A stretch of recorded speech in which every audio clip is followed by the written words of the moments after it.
அஸ்ஸலாமு அலைக்கும் வரஹ்மத்துல்லாஹி பரகாத்துஹு. திருக்குரானை தினமும் ஓதுவதினால் நமக்கு கிடைக்கும் 20 வகையான நன்மைகளை இன்னைக்கு பார்க்கலாம். அதில் பகுதி 1, அதாவது குரானை ஓதுவோருக்கு ஒரு எழுத்துக்கு ஒரு நன்மை.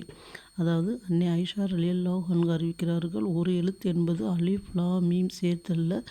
அலிஃப் ஒரு எழுத்து, லாம் எழுத்து, மீம் மொத்தம் 3 எழுத்திற்கு 30 நன்மைகள் கிடைக்கும் என்று அறிவிக்கிறார்கள். நூல் பார்த்திங்கன்னா முஸ்லீமில் திருமதியிலையும் இடம்பெற்றிருக்கு. 2வது பார்த்திங்கன்னா, குரானை நம்ம அதிகமாக ஓதிக்கிட்டே வரனால நமக்கு மன நிம்மதி கிடைக்கிறது. 3வது, குரானை திக்கி திக்கி ஓதுபவருக்கு 2 மடங்கு நன்மை கிடைக்கிறது என்று அன்னை ஆயிஷா ரலியல்லாஹு அன்ஹா அறிவிக்கிறார்கள். 1, குரானை ஓதுவதற்கான நன்மையும், 2, குரானை அவர் திக்கி திக்கி ஓதுவதற்கான நன்மையும் என்று அறிவிக்கிறார். நூல் பார்த்திங்கன்னா புகாரி. அஸ்ஸலாமு அலைக்கும் வரஹ்மத்துல்லாஹி பரகாத்துஹு.